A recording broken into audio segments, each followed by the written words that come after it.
Boa noite, ou bom dia. Estou gravando essa mensagem durante o dia, então eu posso dizer bom dia ou boa noite. Infelizmente, por causa da situação em que nós nos encontramos, não posso estar presente com vocês, pessoalmente, presencialmente. E é realmente uma pena, porque teria sido uma bênção estar com vocês fisicamente em Olho d'Água das Flores. Mas eu acho que online, melhor do que nada, e eu espero que essas palestras que eu vou dar serão uma bênção para vocês. Eu vou falar sobre a presença de Cristo na ceia do Senhor e sobre a união com Cristo, que experimentamos, que mostramos, que realmente mostramos ao mundo na nossa participação na ceia do Senhor, na Santa Ceia.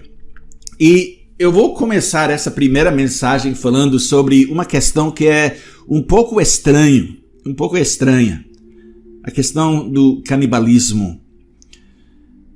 E graças a Deus nunca foi uma questão que tinha que abordar no meu próprio ministério pastoral, mas eu vou falar sobre esse assunto em conexão com a presença real de Cristo na ceia do Senhor. Porque na história da igreja, o canibalismo estava ligado à celebração da Santa Ceia e à prática da Santa Ceia na igreja cristã. A acusação de canibalismo, o consumo de carne humana por outros seres humanos, foi uma das acusações feitas contra a igreja primitiva do Novo Testamento no Império Romano. E nós podemos ver no livro de Atos a rapidez do crescimento da igreja, começando no dia de Pentecostes. A fé cristã se espalhou como fogo por todo o Império Romano, começando nas sinagogas judaicas, se espalhando a partir daí. E os romanos já tinham um relacionamento tenso com os judeus. Sua religião, a religião dos judeus, era única, diferente de todas as religiões sincretistas do império. Que facilmente essas religiões, sem problema de consciência, combinavam suas próprias crenças e práticas com a religião oficial do Estado. E os judeus eram diferentes, muito diferentes na verdade, e eles conseguiram arranjar um lugar para si mesmos no império. E receberam uma quantidade única de liberdade em comparação com os outros grupos, os outros povos, etnicidades. E essa quantidade de liberdade já deve ter causado alguma animosidade entre eles e seus vizinhos, esse tratamento especial. E agora essa nova religião, o cristianismo, como as pessoas entendiam por uma nova religião, esse ramo de judaísmo estava ganhando força. E se os judeus eram considerados estranhos o suficiente, essas pessoas eram ainda mais estranhas. E como os judeus, eles não tinham nenhuma imagem do seu Deus, e por isso muitas pessoas acusaram os cristãos de serem ateus. E além disso, eles adoravam um homem, Jesus, que havia sofrido uma morte vergonhosa, alguém que aos olhos do mundo incrédulo não passava de um rebelde, fracassado e desonrado. Então começaram a surgir boatos, rumores entre a população sobre esses cristãos e os ritos estranhos em que participavam. E antes de tudo, houve acusações de incesto. Eles estavam participando em relações sexuais impróprias entre os membros da mesma família. E os boatos se espalharam. Esses cristãos eram pessoas que se chamavam de irmãos e irmãs, que viviam como um grupo unido, uma unidade familiar. E dentro desse grupo exclusivo, irmãos e irmãs se casavam. E quando as notícias se espalharam, os boatos se espalharam e cresceram e evoluíram, como sempre acontece com o novo movimento. Mas a outra acusação feita contra os primeiros cristãos era a acusação de que eles participavam alegre e regularmente de rituais canibais. Eles comeram carne humana, beberam sangue humano. Tudo remonta à celebração da Santa Ceia, instituída pelo próprio Jesus, e às palavras que Cristo falou sobre si mesmo durante seu ministério terreno. Esses rumores e fofocas tendem a crescer. A história se espalha de uma pessoa para outra, de uma comunidade para outra, para pessoas que nunca tiveram nenhuma experiência pessoal com a atividade original. E do início, muitas pessoas desconfiavam desses cristãos, porque eles eram diferentes, eles viveram de maneira diferente dos vizinhos, o modo de vida deles levou ao ressentimento, o tipo de ressentimento que nós encontramos falado nas Escrituras. O apóstolo Pedro falou em 1 Pedro 4, 3 a 5, ele disse: porque basta o tempo decorrido para teres executado a vontade dos gentios, tendo andado em dissoluções, concupiscências, borracheiras, orgias, bebedices e em detestáveis idolatrias. Por isso, difamando-vos, é estranho que não concorrais com eles ao mesmo excesso de devassidão, os quais hão de prestar contas àquele que é competente para julgar vivos e mortos. Então, o que nós vemos é que os cristãos estavam governando suas vidas de acordo com um padrão mais alto do que seus vizinhos incrédulos. Suas vidas testemunharam sua fé.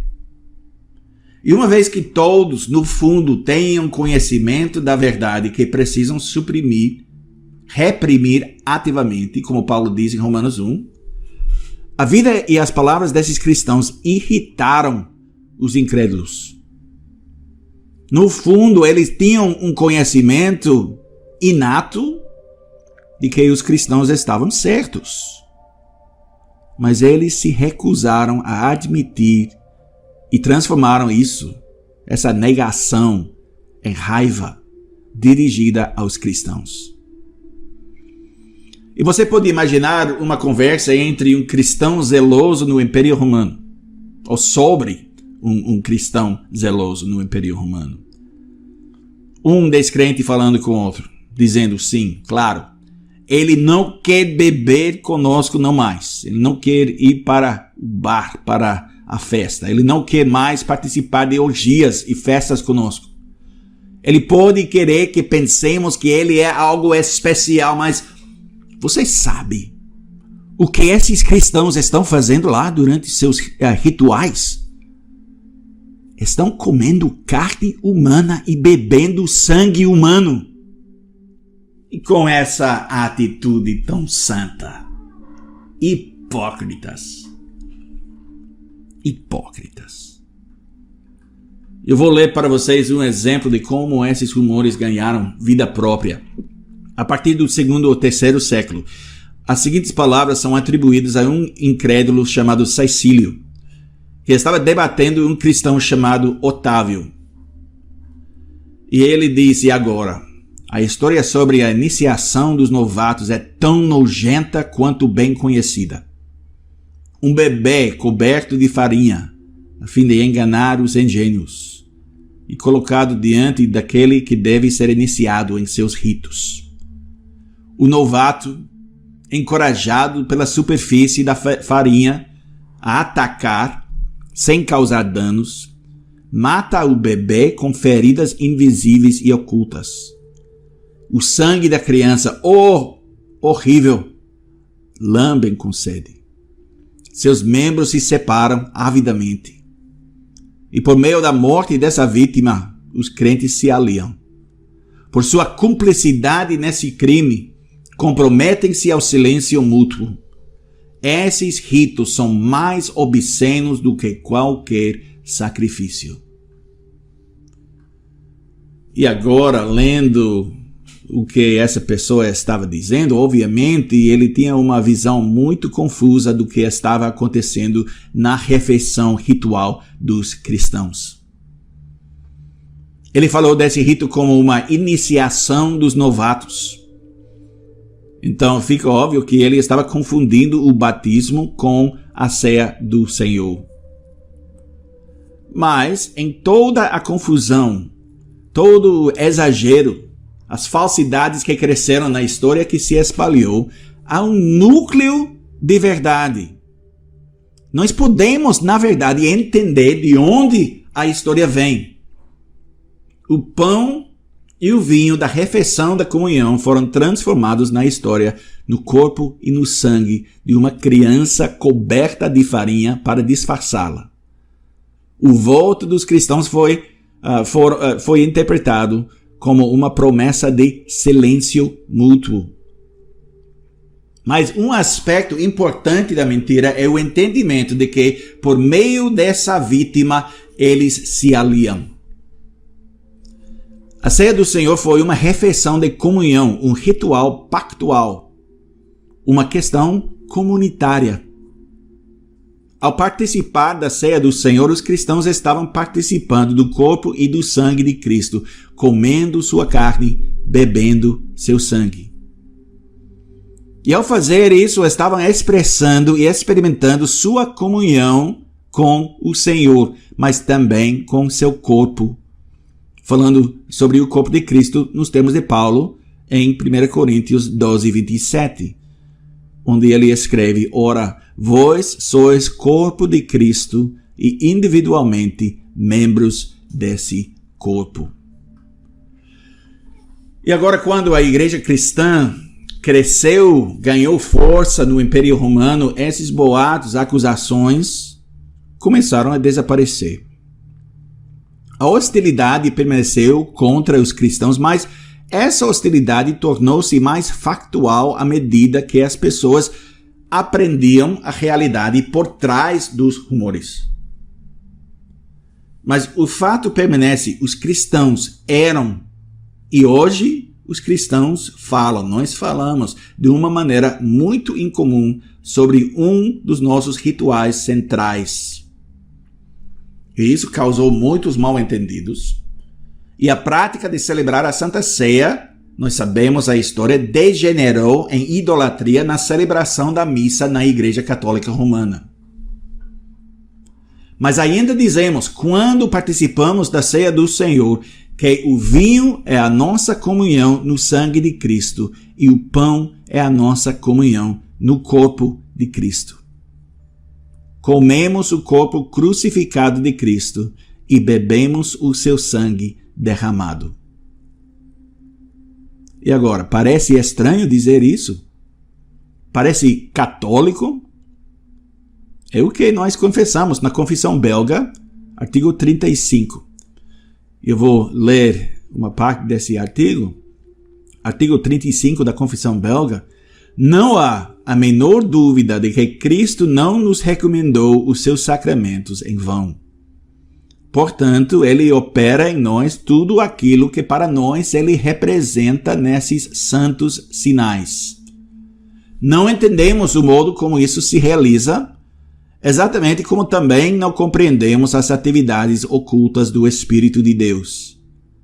Contudo, não nos enganamos ao dizermos que o que comemos e bebemos é o corpo verdadeiro e natural e o sangue verdadeiro de Cristo. Todavia, não comemos com a boca, mas em espírito pela fé. Desse modo, Jesus Cristo permanece sempre assentado à destra de Deus, seu Pai, no céu, porém, ele não deixa de nos comunicar a si mesmo pela fé. Esse banquete é uma mesa espiritual na qual Cristo nos torna participantes de si mesmo, com todos os seus benefícios, e nos concede a graça de gozar dele mesmo e dos méritos do seu sofrimento e morte. Ele nutre, fortalece e consola as nossas almas pobres e desoladas pelo comer da sua carne, e as refresca e renova pelo beber do seu sangue. É nossa confissão belga. Então, o que isso significa? Jesus disse sobre si mesmo em João 6, 48 a 51, eu sou o pão da vida. Vossos pais comeram o maná no deserto e morreram. Este é o pão que desce do céu, para que todo o que dele comer não pereça. Eu sou o pão vivo que desceu do céu. Se alguém dele comer, viverá eternamente. E o pão que eu darei pela vida do mundo é a minha carne. E essa declaração enigmática, podemos dizer, levou os judeus a responder: como pode este dar-nos a comer a sua própria carne? E aparentemente eles ficaram tão confusos como o resto quanto a essas coisas. Mas as dúvidas dos judeus levou o Senhor Jesus a acrescentar: em verdade vos digo, se não comerdes a carne do Filho do Homem e não beberdes o seu sangue, não tendes vida em vós mesmos. Quem comer a minha carne e beber o meu sangue tem a vida eterna, e eu o ressuscitarei no último dia. Pois a minha carne é verdadeira comida e o meu sangue é verdadeira bebida. Quem comer a minha carne e beber o meu sangue permanece em mim e eu nele. Nós lemos essas palavras em João 6, 53 a 56. E no dia do Senhor 28, do Catecismo de Heidelberg, pergunta e resposta 76, nós confessamos o seguinte, a pergunta: o que significa comer o corpo crucificado de Cristo e beber o seu sangue derramado? E a resposta: primeiro, aceitar de todo o coração todo o sofrimento e morte de Cristo e assim receber o perdão dos pecados e a vida eterna. Segundo, ser unido cada vez mais ao santo corpo de Cristo pelo Espírito Santo que vive tanto nele quanto em nós. Portanto, embora Cristo esteja no céu e nós estejamos na terra, somos carne da sua carne e osso dos seus ossos e vivemos eternamente e somos governados por um único Espírito, assim como os membros do nosso corpo o são por uma única alma. E nosso catecismo, o Catecismo de Heidelberg, foi escrito durante um ponto alto da controvérsia sobre a ceia do Senhor. A Igreja Católica Romana estava ensinando naquela época, e eu preciso destacar que continua ensinando a mesma coisa hoje, que o pão e o vinho da ceia do Senhor são a hóstia, que realmente se tornam fisicamente o corpo e o sangue de Cristo. Cristo está realmente, fisicamente presente nos elementos do pão e do vinho. E com efeito, a missa é um sacrifício repetido do corpo e sangue reais de Cristo. E se vocês conhecem algo sobre a prática, durante a missa um sina tocará. E nesse momento, acredite-se que o pão e o vinho sejam transformados no corpo e no sangue de Cristo. E por isso, o pão e o vinho são tratados com muito cuidado e com especial reverência, porque é suposto que o próprio Cristo está fisicamente presente nos elementos. E a Igreja Luterana, ao mesmo tempo, estava ensinando que Cristo estava fisicamente presente em, com e sob os elementos do pão e do vinho. E esse ensino é conhecido como consubstanciação. E a confusão do luteranismo decorre de uma visão errada da ascensão de Cristo e a presença de Cristo agora, depois da ascensão, a ascensão de Cristo. E hoje ele não é onipresente no que diz respeito ao seu corpo, que é o que Lutero disse. O corpo físico de Cristo está no céu. Ele tem um verdadeiro corpo humano, carne e sangue. Mas é o Espírito Santo que está presente em todo lugar. E uma vez que o luteranismo acredita na presença corporal de Cristo, sentiu-se compelido a manter essa visão da Santa Ceia, uma visão que até os luteranos têm dificuldade em explicar. E pode ver por quê. E mesmo dentro da Igreja Reformada, esse ramo da Reforma Protestante também havia diferenças. Huldrych Zwingli, por exemplo, o exemplo mais conhecido, ele havia ensinado que a ceia do Senhor é simplesmente uma refeição memorial, que não havia nenhuma presença especial de Cristo na Santa Ceia, de qualquer forma. Enquanto a visão da Igreja Católica Romana e a visão da luterana fala muito fortemente sobre a presença real de Cristo na ceia, a visão zwingliana vai ao extremo oposto.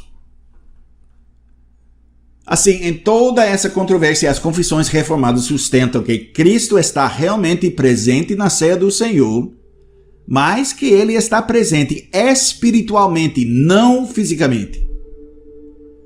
Isso significa que a ceia não é apenas um memorial, como disseram os zwinglianos, como dizem a maioria dos evangélicos atualmente, e também não é um sacrifício repetido, como ensina a Igreja Católica Romana. É uma participação pela fé no corpo e sangue de Cristo. É uma ação física que retrata uma realidade espiritual. Quando participamos da ceia do Senhor com fé, estamos edificando e fortalecendo nossa união com Cristo. Ele é o cabeça do corpo e nós somos seus membros. Através do Espírito Santo, estamos unidos a Ele. Nós somos enxertados nele. Experimentamos união com Ele. O sacrifício de Cristo se torna nosso sacrifício. Estamos unidos a Ele em tudo o que Ele realizou. Então, esse é o primeiro aspecto da comunhão na Santa Ceia: comer o corpo crucificado e beber o sangue derramado de Jesus Cristo, tendo comunhão com Cristo. Mas há outro aspecto também que tem a ver com o significado mais amplo da expressão corpo de Cristo. E essa é a comunhão que confessamos e experimentamos uns com os outros na ceia do Senhor, à mesa do Senhor. O pão é pão e continua sendo pão. O vinho começa como vinho e continua sendo vinho. E nós sabemos que na celebração da Santa Ceia não vai haver raio que desce do céu quando nos sentamos à mesa e passamos o cálice e o pão aos nossos irmãos. Mas pela fé, entendemos a natureza e a importância do que estamos fazendo quando participamos da ceia do Senhor. Nós estamos expressando nossa fé no Senhor Jesus Cristo e a unidade da fé que experimentamos um ao outro por causa da nossa união com Cristo. E esse é o importante aspecto corporativo da ceia do Senhor que nunca deve ser esquecido. Não é uma celebração que possamos ter por conta própria, ou com um grupo de pessoas que não conhecemos, ou em qualquer lugar fora do corpo de Cristo, que é a igreja. Não celebramos a ceia do Senhor sentando-nos para um piquenique com nossos amigos ou com a família em casa. Agora, falando sobre a situação atual, isso é um dos problemas com o culto virtual que estamos experimentando, que igrejas estão fazendo. E uma das questões que está surgindo como resultado dessa prática comum de cultos online. A pergunta surge: como podemos celebrar a Santa Ceia? Podemos, talvez, cada um de nós tomar vinho e comer pão em nossa casa em união virtual com todos os outros membros do corpo, cada um na sua própria casa? Minha resposta é não, claro que não. É impossível e, na verdade, é um absurdo. Participar nessa refeição, neste pão e vinho, é um ato comunitário. Um ato realizado por irmãos e irmãs em Cristo, unidos em seu corpo, a igreja. Quando somos convidados, por exemplo, para usar um exemplo da vida diária, quando somos convidados a comer com amigos, na casa de um amigo, nunca diríamos, sim, eu vou comer com vocês. Eu vou ficar aqui na minha casa, eu vou comer meu próprio jantar, mas enquanto eu estou comendo, podemos falar por WhatsApp e fazer essa ceia, essa refeição nesse sentido, nessa maneira. O mesmo vale para a Santa Ceia. Eu comecei falando sobre a acusação de canibalismo que foi levantada contra a igreja cristã primitiva. E essa acusação foi baseada nas palavras do Senhor Jesus, como nós ouvimos, as palavras distorcidas e abusadas como eram por seus inimigos. Ele expressou a natureza abrangente do nosso relacionamento com ele, como nós ouvimos, referindo-se a si mesmo como o pão da vida, como o pão vivo que desceu do céu. E ele deixou bem claro, falando com toda a autoridade, se não comerdes a carne do Filho do Homem e não beberdes o seu sangue, não tendes vida em vós mesmos. E essa é a realidade que a ceia do Senhor retrata. É a realidade da qual participamos quando comemos o pão e bebemos o vinho. Não é suficiente ter uma doutrina ortodoxa da presença espiritual de Cristo na ceia do Senhor. Não é suficiente aplaudir. Muito bom, quando ouvimos as palavras do nosso catecismo sobre a missa da Igreja Católica Romana, que dizem que a missa é nada mais do que uma idolatria maldita. Nós precisamos viver as verdades que proclamamos e representamos em nossa doutrina e em nossa celebração real da Santa Ceia, da Ceia do Senhor.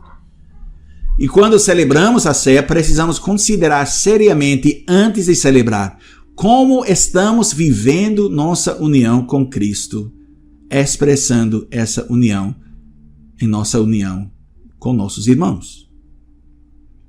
Já lemos as palavras de João 6:56. Quem comer a minha carne e beber o meu sangue permanece em mim e eu nele. E o Senhor Jesus usa a mesma linguagem em João 15, 4-7. João 15, 4-7. Ele disse: permanecei em mim e eu permanecerei em vós. Como não pode o ramo produzir fruto de si mesmo, se não permanecer na videira, assim nem vós o podeis dar, se não permanecereis em mim. Eu sou a videira, vós os ramos. Quem permanece em mim e eu nele, esse dá muito fruto, porque sem mim nada podeis fazer. Se alguém não permanecer em mim, será lançado fora à semelhança do ramo e secará. E o apanham, lançam no fogo e o queimam. Se permanecerdes em mim, e as minhas palavras permanecerem em vós, pedireis o que quiserdes, e vos será feito. Quando você participa da Santa Ceia, está expressando e vivendo a união com Cristo e seu corpo, que deve ficar aparente em todas as outras partes da sua vida. O que é necessário para permanecer nele é ter suas palavras, as palavras de Cristo, permanecendo em nós. A Santa Ceia, o sacramento, é importantíssimo. Foi instituída pelo Senhor Jesus Cristo por uma razão muito importante, como lembrete do que ele realizou e do que somos nele, nos tornamos nele, como uma encenação da verdade do Evangelho e como uma expressão de nossa unidade com ele e uns com os outros. E quando participamos da ceia do Senhor, a terra não tremerá, os céus não serão movidos, mas através dos olhos da fé, veremos e experimentaremos a gloriosa verdade do Evangelho, que é, pela fé, estamos unidos a Cristo e seu sangue nos limpa de nossos pecados. Ele está em nós e nós estamos nele, e seu Espírito Santo está operando em nós, mantendo-nos fiéis à nossa confissão, operando a fé, fortalecendo a fé. Essa é a mensagem gloriosa do Evangelho, e é isso que torna a ceia do Senhor tão especial. E agora, nós chegamos ao fim dessa mensagem. Na próxima mensagem, eu vou falar mais sobre esse assunto em termos usando 1 Coríntios especialmente, e a mensagem de Paulo em 1 Coríntios sobre a ceia, sobre a Santa Ceia, e o que a mensagem de Paulo significa para nós em nossa celebração da Santa Ceia, quanto à união com Cristo, quanto à presença de Cristo na Santa Ceia. Até a próxima vez.